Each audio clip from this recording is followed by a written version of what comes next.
Hello and welcome दोस्तों आज के दिन में इंडियन टेलीकॉम मार्केट बहुत ही ज्यादा स्ट्रेस से गुजर रहा है और ऐसा कहना मेरा नहीं है, ऐसा कहना है सुनील भारती मित्तल जी का। तो इसके अलावा उन्होंने और क्या क्या कहा है वो ही मैं इस वीडियो में आप लोगों के साथ शेयर करूंगा। तो मैं हूं आपका दोस्त तनु, आप देख रहे हैं दास गाइड यूट्यूब चैनल। चलिए जान लेते हैं।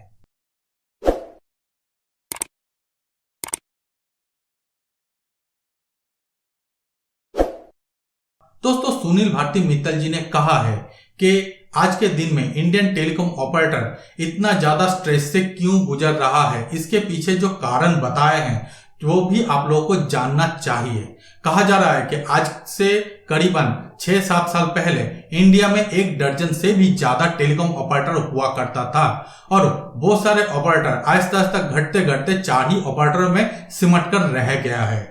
दोस्तों इसके पीछे जो मेन कारण है वो मार्जिन ऑफ प्रॉफिट को लेकर।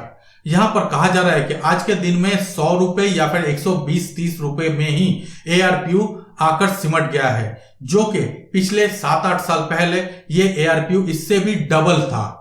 मतलब आप लोग समझ सकते हो कि मार्जिन ऑफ प्रॉफिट कितना ज्यादा घट गया है और इसी को चलते हुए बाकी जितने सारे कंपनी थे वो लोग सस्टेन नहीं कर पाए हैं इंडियन मार्केट को और इसीलिए उन्होंने इंडियन मार्केट को छोड़ दिया। अब दोस्तों कुछ एक आध कंपनी अपना ऑपरेशन को बंद कर चले गए। बाहर के जो कंपनीज थे, कुछ एक आध कंपनी जो कि इंडिया बेस्ड था, उन्होंने आज के दिन के जो बड़े प्लेयर हैं जैसे कि एयरटेल या फिर जियो, इन सारे कंपनीज के साथ मर्जर कर लिए हैं और कुछ एक आध कंपनी बैंकरप्सी फाइल करके चुपचाप बैठ गए हैं क्योंकि उनके पास आज के दिन में सर्विस प्रोवाइड करने लायक कुछ भी एसेट्स नहीं बचा है। इसके अलावा दोस्तों सुनील भारती मित्तल जी का यह भी कहना है कि इंडिया में आज के दिन में सिर्फ 2 ही ऐसे बड़े प्लेयर हैं जो कि हर एक सर्कल में अपना नेटवर्क को प्रॉपर तरीके से प्रोवाइड कर पा रहे हैं और ये एक बहुत ही बड़ा खतरनाक वाली सिचुएशन हो जाते हैं जो कि सब्सक्राइबर या फिर कंज्यूमर है उन लोगों के लिए, क्योंकि यही 2 कंपनी होगा, या फिर आप इसके पास जाओ या फिर आप इसके पास जाओ, इसके अलावा दूसरा कोई चॉइस नहीं होगा। और अगर कॉम्पिटिटिवनेस को जारी रखना चाहते हैं गवर्नमेंट ऑफ इंडिया तो एटलीस्ट हर एक सर्कल में 3 ऑपरेटर होना चाहिए, ऐसा ही कहना है सुनील भारती मित्तल जी का। दोस्तों आप और हम सभी जानते हैं कि आज के दिन में जियो के पास एक ह्यूज अमाउंट है जिसके चलते जियो हर एक टेक्नोलॉजी को बहुत इजीली और आसानी से आपके और हमारे पास पहुंचा सकता है और इसी चीज के साथ कंपीट करने के लिए एयरटेल भी कुछ इसी तरीके की काम किया जाएगा। लेकिन अगर हम वोडाफोन और आइडिया की बात करें तो दोस्तों ये कंपनी आज के दिन में बहुत ही खराब सिचुएशन से गुजर रहा है। एक तो पहले से ही इनका कस्टमर बेस बहुत ही ज्यादा कम या फिर घट गया है और उन सारे कस्टमर ने एयरटेल या फिर जियो में जाना तय करके चले भी गए।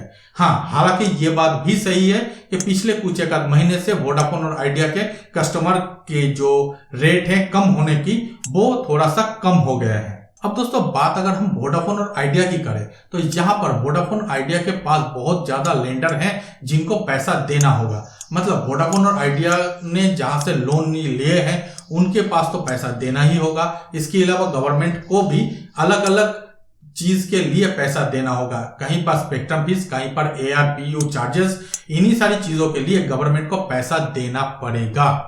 और कुछ समय पहले वोडाफोन के द्वारा यह भी कहा गया था कि उनके पास इतना भी पैसा नहीं है कि वो अपने एम्प्लॉइज को पे कर सके। तो इन सिचुएशन पे खड़े होकर वोडाफोन और आइडिया किस तरीके से जियो और एयरटेल को टक्कर दे पाएंगे, ये भी सोचने वाली बात है। अब दोस्तों इन सारी चीजों को देखते हुए हमें तो ऐसा ही लगता है कि वोडाफोन और आइडिया के जो आज के दिन में माली हालत है वो बहुत ही ज्यादा खराब है और इस खराब सिचुएशन में भी वोडाफोन आइडिया के शेयर पिछले 1 साल में 3 गुना से भी ज्यादा बढ़ गया है। तो ऐसा क्या चीज है जो लोग, मुझे लगता है कि शेयर्स मतलब कंपनी में खराबी है और जो लोग शेयर्स में इन्वेस्ट करते हैं उन लोगों को अच्छा लग रहा है, तभी तो जाकर ये शेयर्स के भाव बढ़े हैं ना। मतलब 3 रुपए के करीब था 1 साल पहले और आज 10 रुपए के करीब हो गया है। तो दोस्तों जो यहाँ पर पॉजिटिव कारण है वो सिर्फ 2 हैं। एक तो वोडाफोन आइडिया के जो नंबर घटना था वो थोड़ा सा रफ्तार कम हो गए हैं, मतलब उनके जो सब्सक्राइबर छोड़ छोड़ के जा रहे थे वो उसमें थोड़ा सा ठहराव आ गया है। और दूसरा वोडाफोन आइडिया दोनों ही बहुत बड़े कंपनी के अंदर आते हैं। एक तो ग्लोबली काम करता है जिसे हम लोग वोडाफोन कहते हैं, और दूसरा इंडिया के ही एक बहुत बड़ा बिजनेस हाउसेस जो कि आदित्य बिरला ग्रुप जी के हैं। तो एक चीज तो यहां से अभी तक तय है कि जो लोग इन्वेस्ट किए हैं उनका पैसा पूरी तरीके से डूबेगा नहीं, और शायद यही वो कारण है जिसके चलते अभी भी वोडाफोन आइडिया के स्टॉक के ऊपर राइडिंग किया जा रहा है या फिर स्टॉक के ऊपर ट्रेडिंग किया जा रहा है। जानकारों का कहना है कि वोडाफोन और आइडिया को अगर सस्टेन करना है इंडियन टेलीकॉम मार्केट में तो दो ही उपाय आज के दिन में दिखाई दे रहा है। पहला कि उनको कहीं से फंड रेज करना पड़ेगा, और दूसरा उपाय अपना जो खर्चा है उसमें कटौती करना। अब दोस्तों अगर हम खर्चे में कटौती की बात करें तो वो भी बहुत ही ज्यादा डिफिकल्ट हो जाएगा वोडाफोन आइडिया के लिए, क्योंकि वोडाफोन और आइडिया अभी भी 4G में ही है और 5G के लिए उतना ज्यादा मतलब एक्सप्रेशन दिखाए हैं ऐसा नहीं लगता है। और अगले आने वाले 6 महीना 7 महीना या फिर 1 साल के अंदर इंडिया में 5G लॉन्च हो जाएगा, और तब वोडाफोन आइडिया को भी मार्केट में टिके रहने के लिए 5G लाना पड़ेगा, और अगर 5G लाना पड़ेगा तो इसके लिए इन्वेस्टमेंट भी चाहिए। अगर इन्वेस्टमेंट करना है तो फिर खर्चे में कटौती कैसे किया जाएगा, एक पॉइंट। और दूसरी बात है कि वो लोग कहीं से फंड जुगाड़ करें, उस फंड से जो उनका लेंडर है उनको कुछ कुछ देकर थोड़ा सा सही स्थिति में लाए और फिर अपने कंपनी में इन्वेस्ट करके वो लोग 5G नेटवर्क को इंप्लीमेंट करें। खैर दोस्तों देखना होगा कि वोडाफोन आइडिया इसके ऊपर क्या डिसीजन लेते हैं, क्या वो लोग वाकई में इंडियन मार्केट को कैटर करने के लिए तैयार हैं, क्या वाकई में वो लोग इंडियन मार्केट में बिजनेस करना चाहते हैं, ये भी तो एक चीज है जो कि देखना होगा। अब हम लोग बात करते हैं रिलायंस जियो की। तो आप सभी को पता है कि रिलायंस जियो सिर्फ और सिर्फ टेलीकॉम कंपनी है, ऐसा नहीं है। रिलायंस जियो आज के दिन में एक टेक कंपनी है, मतलब रिलायंस जियो एक टेक कंपनी है और उसका एक प्रोडक्ट टेलीकॉम है। हालांकि टेलीकॉम ही सबसे बड़ा प्रोडक्ट है, लेकिन वो एक ओवरऑल टेक कंपनी बन गए हैं। तो यहां पर उसको टेलीकॉम के साथ सिर्फ कंपेयर करना वो भी बेमानी हो जाएगा। और अगर हम लोग भारती एयरटेल की बात करें तो भारती एयरटेल आज के दिन में भी 100% टेलीकॉम कंपनी है। इसके अलावा भारती एयरटेल के पास सबसे ज्यादा एक्सपीरियंस है प्राइवेट कंपनी में से, तो ये भी उनके द्वारा एक प्लस या फिर पॉजिटिव पॉइंट होगा इंडियन टेलीकॉम मार्केट में स्टे अवे करने के लिए, मतलब रहने के लिए। अब दोस्तों देखना होगा कि आगे चल के ये फाइट और ये सेक्टर में क्या क्या कुछ होता है।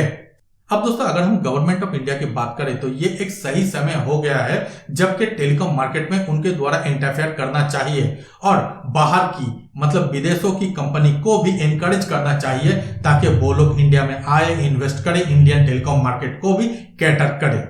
लेकिन दोस्तों इंडियन टेलीकॉम मार्केट में कैटर करने के लिए जो सबसे बड़ा चीज है वो है प्राइस, मतलब बहुत ही ज्यादा कॉम्पिटिटिव प्राइस है इंडियन टेलीकॉम मार्केट में। और इस प्राइस पे पहले तो कोई कंपनी आकर ज्यादा दिन सस्टेन नहीं कर पाया। अब देखना होगा कि नए जो 5G के रूल्स आए हैं या फिर 5G के टेंडर लाया जाएगा उसमें क्या बाहर की कोई भी कंपनी इंटरेस्ट दिखाते हैं, क्योंकि उन सारे कंपनी को आकर एयरटेल जियो जैसे कंपनी के साथ भी कंपीट करना होगा। और दोस्तों इसके अलावा सुनील भारती मित्तल जी का जिस बात पर सबसे ज्यादा प्रेशर दिया गया है वो ये कि जो टैरिफ आज के दिन में आप और हम एंजॉय करते हैं इसको बढ़ाना चाहिए। मतलब आज के दिन में जिस दाम पर आपको और हमको वॉइस कॉलिंग इंटरनेट मिल रहा है इसके ऊपर और भी ज्यादा पैसा चढ़ाना चाहिए, मतलब भाव को बढ़ाना चाहिए। अब दोस्तों इसी का क्लैरिफिकेशन देते हुए सुनील भारती मित्तल जी के द्वारा यह भी कहना था कि एयरटेल ही सिर्फ भाव बढ़ाए या फिर टैरिफ इंक्रीज करे, ऐसा नहीं होने वाला है। अगर टैरिफ को इंक्रीज करना होगा तो ग्लोबली मतलब इंडिया में जितने सारे ऑपरेटर हैं सभी को करना होगा, तभी जाकर यह मार्केट कॉम्पिटिटिव बन पाएगा। और आज के दिन में जितने सारे एग्जिस्टिंग टेलीकॉम ऑपरेटर हैं उन सभी के पास कुछ हद तक स्पेस होगा अपने नेटवर्क को प्रॉपर तरीके से चलाने के लिए। तो दोस्तों ऐसा ही कुछ बातें कहा गया है सुनील भारती मित्तल जी के द्वारा। बाकी इसके ऊपर आप लोग क्या सोचते हो जरूर कमेंट करके बताइएगा। फिलहाल इस वीडियो में इतना ही। उम्मीद करता हूँ ये सारी इन्फॉर्मेशन आप लोगों को अच्छा लगा होगा। अगर अच्छा लगे तो हमारे वीडियो को लाइक कर दीजिए, अपने दोस्तों के साथ इसको शेयर कर दीजिए और हमारे चैनल को सब्सक्राइब जरूर कीजिए। मिलते हैं अगले वीडियो में, तब तक के लिए धन्यवाद। है।